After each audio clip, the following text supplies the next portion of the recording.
Let me get a proper look at the three of you. It's such a rare treat, having everyone in the void. It's like a little staff party, and like any good party, there's more than a few trashed rooms, and I am sensing a lot of intense energy. Of course, it's not a party, is it? It's work, and none of you are where you are supposed to be. Madam, I only Excuse me, I'm still talking.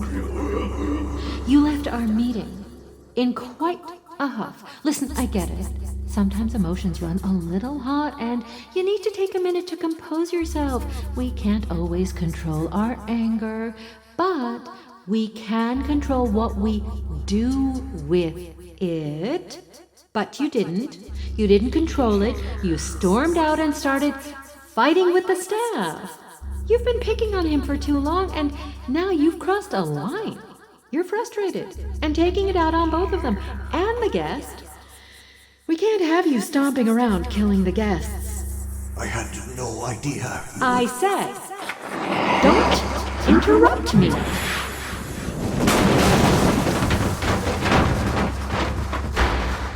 There, that's better. Plenty of light in the lobby, plenty of blood in the lobby too, huh? Is that my blood? That is my blood. Ooh.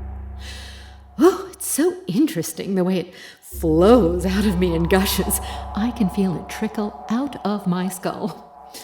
It tickles and aches. I can see why the guests are always screaming. I know normally the blood flow should have stopped by now, but I don't know. It looks kind of fetching on me, don't you think? Kind of messes with the hair, but it really adds something to the dress.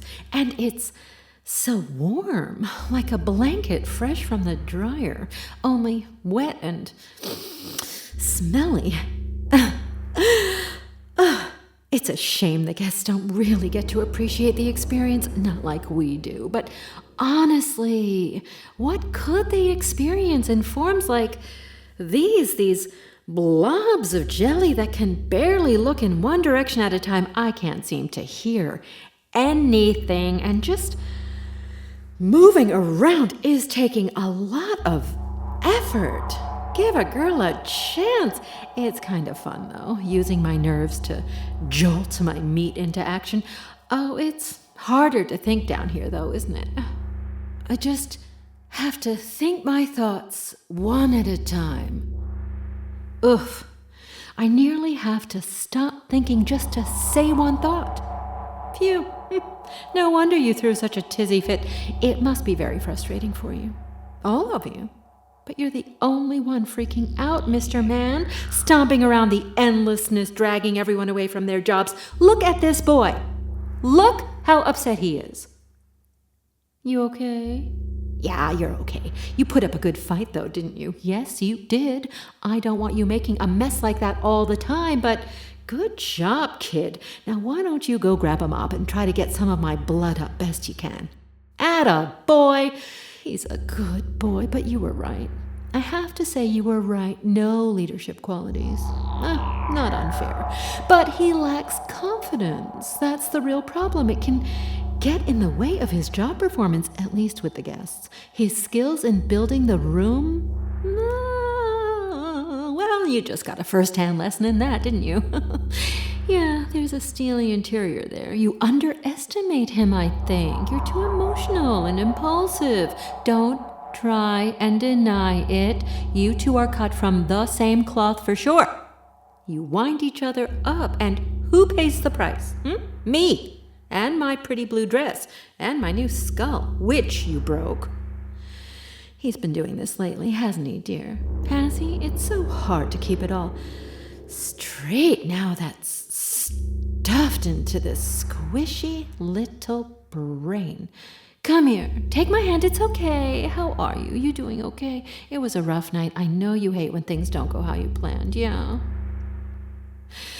I know. It's a lot to take in right now. We'll get these boys straightened out and ready to go in no time, right? Right? Okay, she still needs a moment to adjust. It's okay, when things don't go as planned. You've got to learn to be more flexible. You can't carry the whole hotel on your back alone. Clearly. Oh, I don't mean to blame you, dear, but... if you could see the mess the boys made in that other lobby, it's a nightmare in there.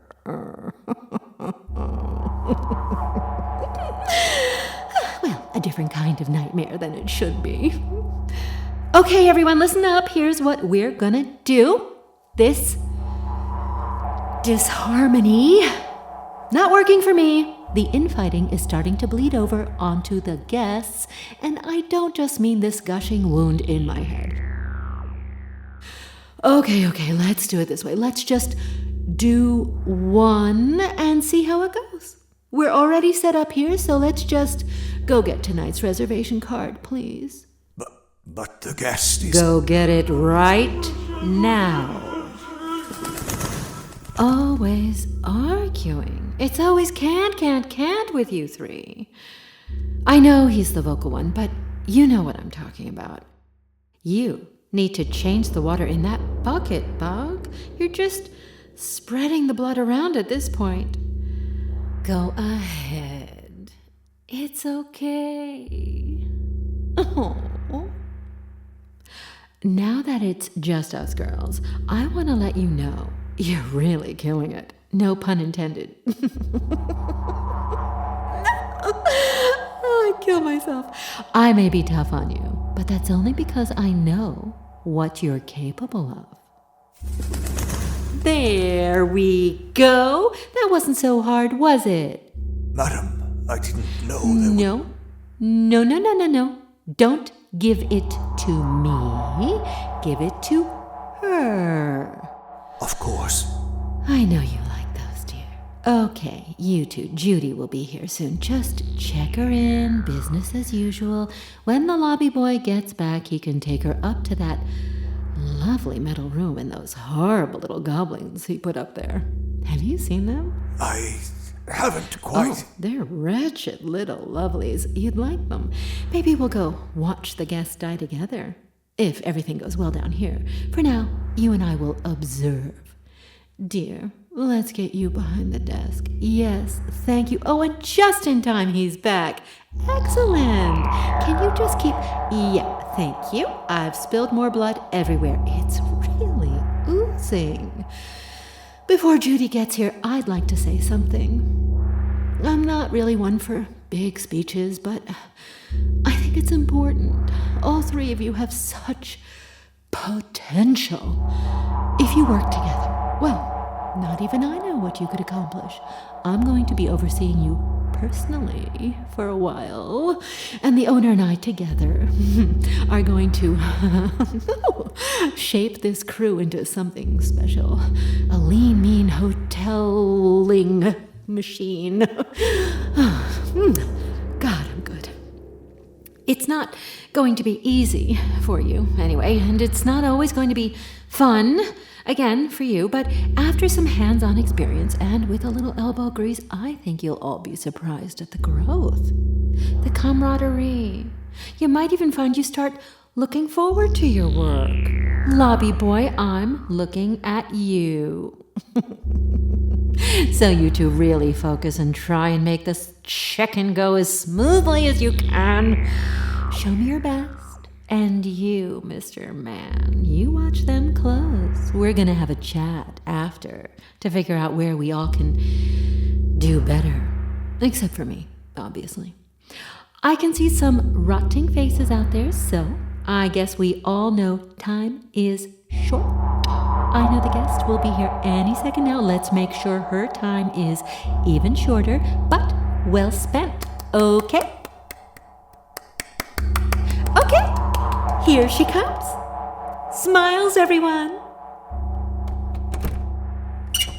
Welcome. Hi. Oh my god. Oh my god. Oh my god.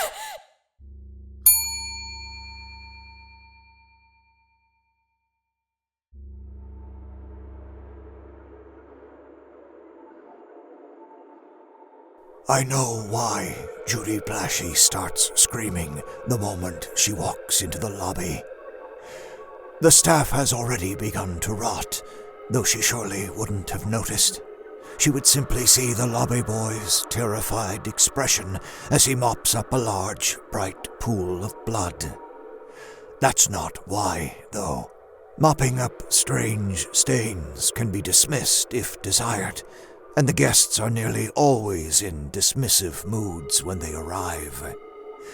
But the hotel, Madame Hotel, the form she's taken, rather, is actively bleeding that blood down her dress and onto the floor. That is not so easily dismissed. But that's not why, either. She's smiling broadly as she bleeds, head dented inward too far. She must clearly be dead or dying, yet she remains bright and smiling, surrounded by her loyal staff, waiting calmly to serve tonight's guest. It's quite a picture. But even this, all this together, is not the whole truth behind the terror in Judy Blashy's eyes. The centerpiece in all this horror, the reason she immediately unleashes a full-throated scream, is that Madame Hotel's form looks exactly like Judy Blashy. Miss Blashy screams and scrambles for the door behind her. It doesn't even jiggle when she kicks it. Madame Hotel must have turned it into a wall, or the lobby boy did. His face is locked in confusion, though. He's no longer mopping, just staring at the guest as she screams and tries to claw her way out. I feel a pang of surprise when I notice he doesn't look particularly afraid. Lost, yes. Nervous, always. But fear, no. Not until she starts running along the lobby walls, looking to get away from us, when he turns to his manager for help. But between she and him are Madame Hotel and me.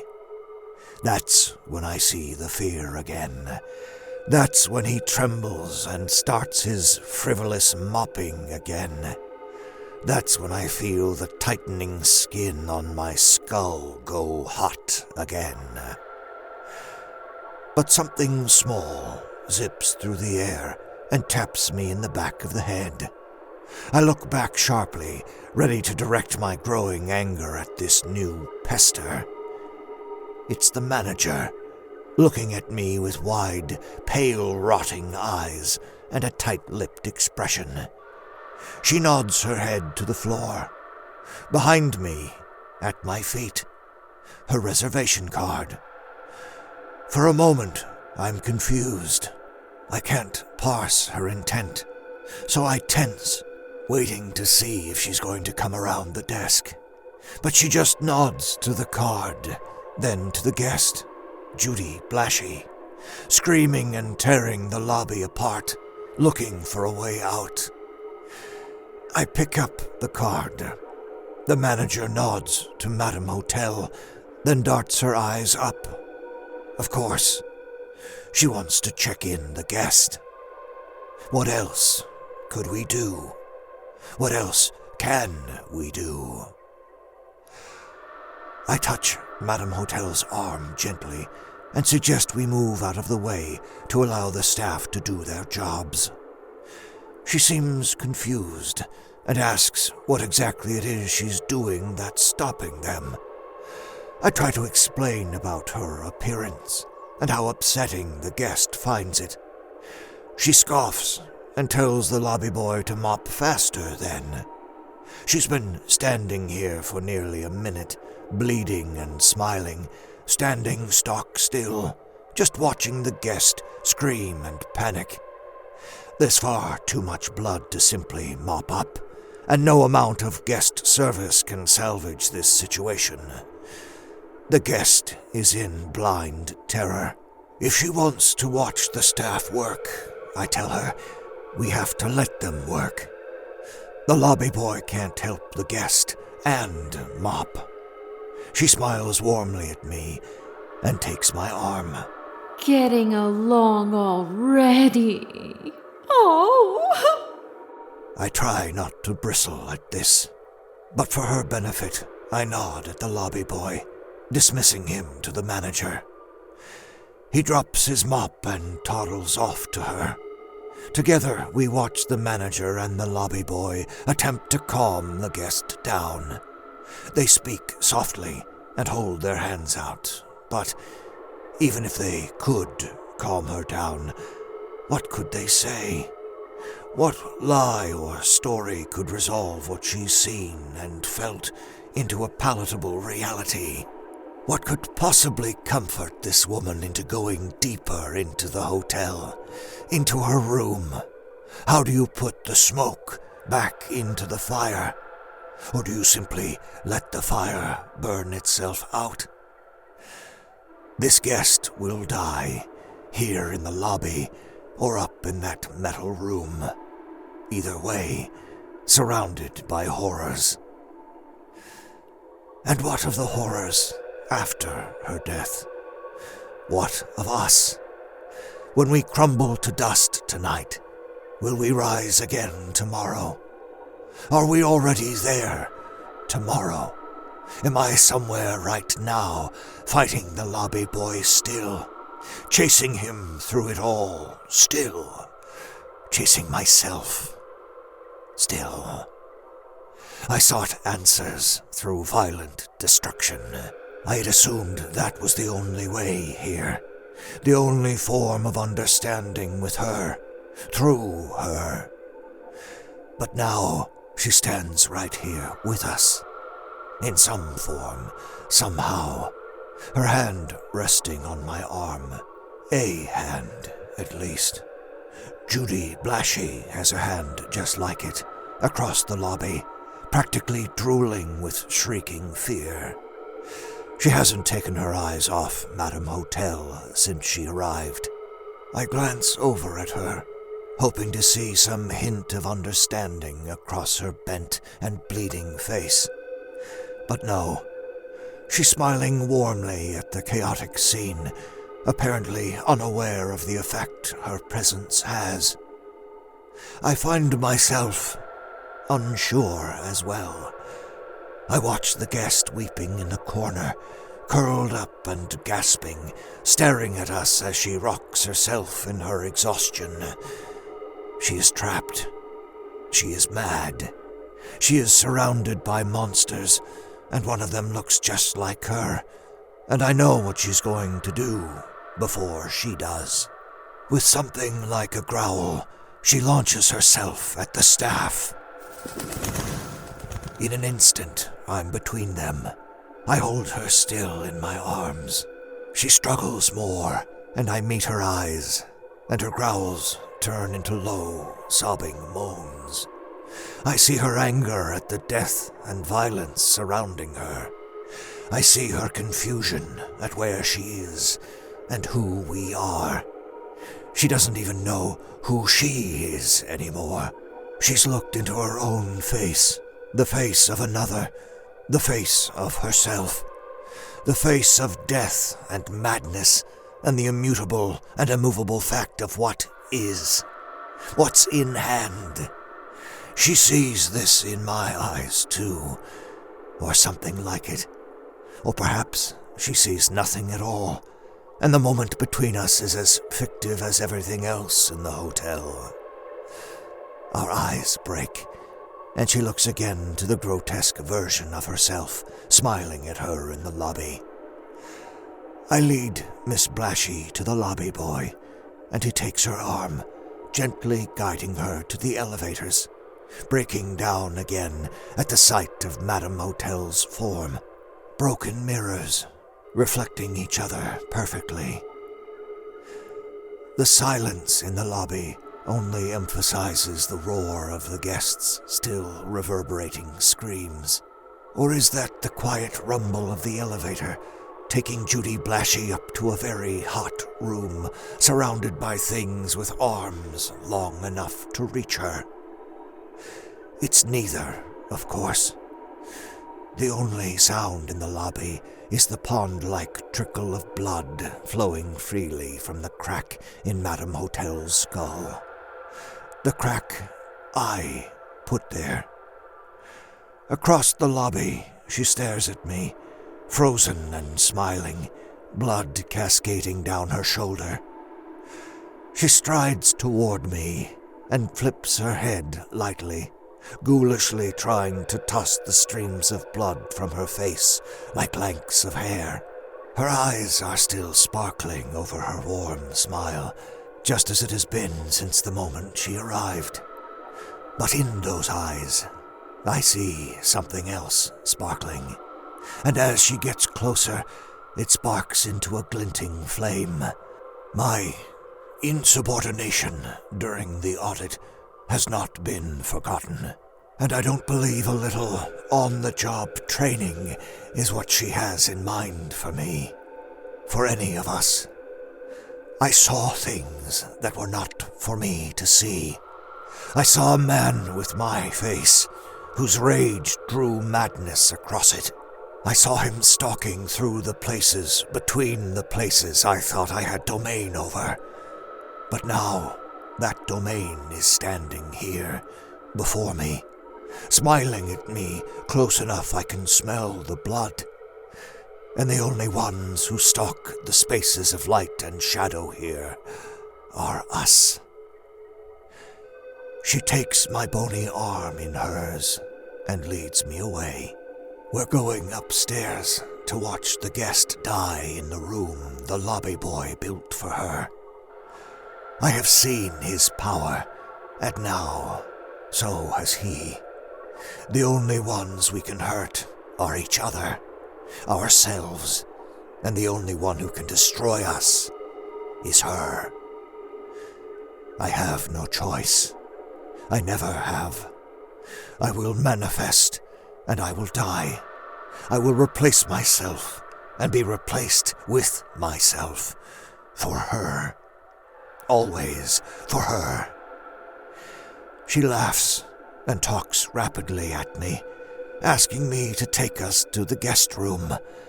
I mumble my, "Of course, madam," and prepare to step into the darkness with her. Her hand is warm and powerful on my arm. Before we go, I turn to the manager, and though her eyes are nearly rotted out, I can still read them clearly. This is not the end of it. This is only the beginning. Of what? I do not know. For a moment, just a moment, I think I know how Judy Blashy must have felt. I take Madame Hotel to finish with the guest and the whistling horrors who must by now have gotten into the room with her. Once we're gone, something small flits down in our wake. The manager catches the reservation card out of the air before it falls to the ground, and when she collapses with it clutched in her hand, I hope she understands.